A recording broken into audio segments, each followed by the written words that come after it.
సూది లేదన్నట్టుగా అక్కడ ఏమీ అరాకొరా అన్నట్టుగా ఈరోజు వీళ్ళు వైద్య సేవలు అందిస్తా ఉన్నారు. కాబట్టి వాళ్ళకే కాన్ఫిడెన్స్ లేదు. ఎందుకంటే వాళ్ళు ఏం ఎఫర్ట్స్ కూడా పెట్టట్లేదు. వాళ్ళు ఎంతసేపు ఏంది ప్రైవేటైజేషన్ అని చెప్పి ప్రైవేట్ వాళ్ళ చేతిలో పెట్టాలి, వాళ్ళు ఎవరో చూసుకుంటారులే, మాది కాదు ఈ బాధ్యత అన్నట్టుంది. సో కాబట్టి డెఫినెట్ గా వాళ్ళే చెప్తున్నారు కదా, హోప్ పోయింది ప్రజలకని. హోప్ పోగొట్టేలా మీరు చేస్తున్నారు. మీ ఇంటెన్షనే హోప్ పోగొట్టడము. కాబట్టి వాళ్ళే ఇలా మాట్లాడుతున్నారంటే ఇంకా ఏ పరిస్థితుల్లో ఈరోజు వైద్య ఆరోగ్య రంగం పనిచేస్తుందో ఈ రాష్ట్రంలో ఒకసారి ఇంకా ప్రజలకు దీన్ని బట్టే ఒక ఆలోచన వచ్చి ఉంటుంది. ఎందుకంటే ఇప్పటి వరకు కూడా వైఎస్ఆర్ కాంగ్రెస్ పార్టీ అనేక సార్లు మేమంతా కూడా ఎప్పటికప్పుడు ఏ ఇష్యూ వచ్చినా కూడా ఇది ప్రజలకు ఇబ్బంది అవుతుంది, వైద్య ఆరోగ్య రంగాన్ని చంపేస్తున్నారు, ఆరోగ్యశ్రీని చంపేస్తున్నారు, ఉరిదీస్తున్నారు, వైద్య ఆరోగ్య రంగాన్ని నీరుగారుస్తున్నారు, ఇది తప్పు, ప్రజలకు ఇబ్బంది అవుతుంది, ప్రజలు సఫర్ అవుతున్నారు, మీరు గ్రౌండ్కి వచ్చి చూడండి అని అనేక సార్లు మేము ప్రతి సందర్భంలో కూడా ఇవన్నీ చెప్తూనే ఉన్నాము. అయినా కూడా ఇవన్నీ గాలికి వదిలేసి చంద్రబాబు నాయుడు గారి ప్రభుత్వం ప్రైవేటైజేషన్ దృష్టిగా మరి ముందుకు వెళ్తుంది.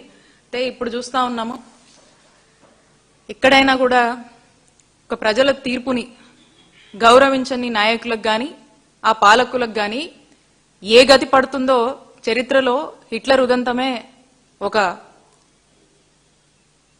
దాన్ని బట్టే మనకు అర్థమవుతుంది. మరి అలానే చంద్రబాబు నాయుడు గారు ఇదే ప్రైవేటైజేషన్ అని చెప్పేసి ప్రైవేటైజేషన్ ధ్యేయంగా తీసుకుంటున్నటువంటి నిర్ణయాలు కూడా ఏకపక్షంగా అహంకారపూరితంగా ఉన్నాయి. సో కాబట్టి అందుకే ఈ రాష్ట్రానికి కూడా చంద్రబాబు నాయుడు గారు ఒక హిట్లర్గా మారారు. హిట్లర్కి ఏ గతి పట్టిందో చంద్రబాబు నాయుడు గారి ప్రభుత్వానికి కూడా ఖచ్చితంగా అదే గతి పట్టబోతుంది. అందుకే ఈ కోటి సంతకాల నిరసన రాబోయే కాలంలో చంద్రబాబు నాయుడు గారి ప్రభుత్వానికి మరణ శాసనంగా మారబోతుంది. ఈ ప్రభుత్వాన్ని ఖచ్చితంగా ప్రజలు ఇంటికి పంపించే రోజులు వస్తున్నాయి.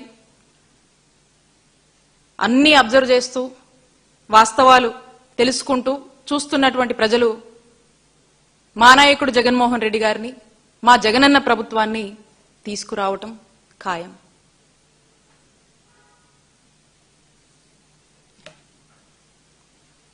Any questions?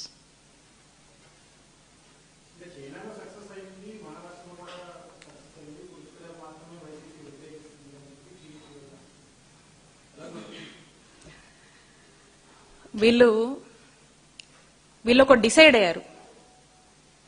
ఆ డిసైడ్ అయిందే ప్రజల మీద రబ్ చేయాలి. వాళ్ళ ఇంటెన్షన్ ప్రైవేటైజేషన్. అంటే ఎందుకు ఈ ప్రైవేటైజేషన్? ఈ ప్రైవేటైజేషన్ అనే పేరుతో వాళ్ళకి నచ్చిన వాళ్ళకి ఇచ్చేసి ఈ కిక్ బ్యాక్స్ కోసం జరుగుతున్నటువంటి అంశం అది. They are not bothered about good health services deliver చేద్దాము అనేటువంటి ఉద్దేశం లేదు. They are only worried about kickbacks. ఈ కిక్ బ్యాక్స్ కోసం జరుగుతుంది. దీనికి వీళ్ళు అనేక రిఫరెన్స్లు అక్కడ ఇక్కడ తెస్తారు. ఎక్కడైనా కూడా చాలా వరకు ఇంతకుముందు కూడా మనం మాట్లాడుకున్నాము, మిగతా స్టేట్స్ కొన్ని ఎక్స్ప్లోర్ చేసినాయి, ఇది వర్కౌట్ కావట్లేదు, ఆ యొక్క ప్రభుత్వానికి వ్యతిరేకత వస్తుందని చెప్పేసి విడ్రా అయినటువంటి సందర్భాలు ఎగ్జాంపుల్స్ నేను చాలాసార్లు చెప్పాను. కాబట్టి వీళ్ళు ఒకటి అనుకున్నారు కాబట్టి ఇక వీళ్ళే ఏదో ఒక నెరేటివ్ ఫోర్స్డ్ గా ప్రజల్లోకి పంపించాలి కాబట్టి ఇక అదే మాట్లాడుతూ ఉన్నారు. మీరు చూస్తూ ఉన్నారు కోటి సంతకాలు సేకరణ. ఏమన్నా మామూలు విషయమా చెప్పండి? ఎంత కష్టం ఉంటుంది. అట్ ది సేమ్ టైం ప్రజలు ఇంతమంది కోటి సంతకాలని మేము అనుకుని కోటికి పైగా ప్రజలు ఈ రోజు స్వచ్ఛందంగా వచ్చి సంతకాలు పెడుతున్నారంటే దీన్ని బట్టి అర్థం కావట్లేదా? ఇదే కదా మనకు అర్థమవుతుంది. అంటే ఎంత వ్యతిరేకత ఈ ప్రైవేటైజేషన్ ఆఫ్ మెడికల్ కాలేజ్ వల్ల చంద్రబాబు నాయుడు గారి ప్రభుత్వం మూట కట్టుకుంటుంది అనేది ఇప్పుడు కూడా వాళ్ళకి అర్థం కావట్లేదు. ఇంకా కూడా వాళ్ళు అనుకున్నదే రబ్ చేయాలని, వాళ్ళు అనుకున్నదే ఊదరగొట్టాలని అనుకుంటున్నారంటే ఇక ఆ దేవుడు కూడా కాపాడలేడు. కాబట్టి ప్రజలు అన్ని గమనిస్తున్నారు. ఇందాక అన్నాను కదా, ఖచ్చితంగా ఈ సంతకాలు ప్రజల యొక్క అభిప్రాయాలు ఒక హిట్లర్ పాలనలాగా చంద్రబాబు నాయుడు గారి ప్రభుత్వం కొనసాగుతుంది. కాబట్టి హిట్లర్కి ఏం జరిగిందో ఖచ్చితంగా చంద్రబాబు నాయుడు గారి ప్రభుత్వం కూడా అదే జరగబోతుంది. సెంట్రల్ గవర్నమెంట్ సపోర్ట్ ఎన్నిటికి ఉంది? ఉన్నటువంటి 17 మెడికల్ కాలేజెస్ లో 3 గవర్నమెంట్ కాలేజెస్ మాత్రమే ఉంది. మిగతావి మిగతా కాలేజ్ కి రాష్ట్రం నుంచే కదా మనం నాబార్డ్ తో సెంట్రల్ స్పాన్సర్డ్ స్కీమ్ తో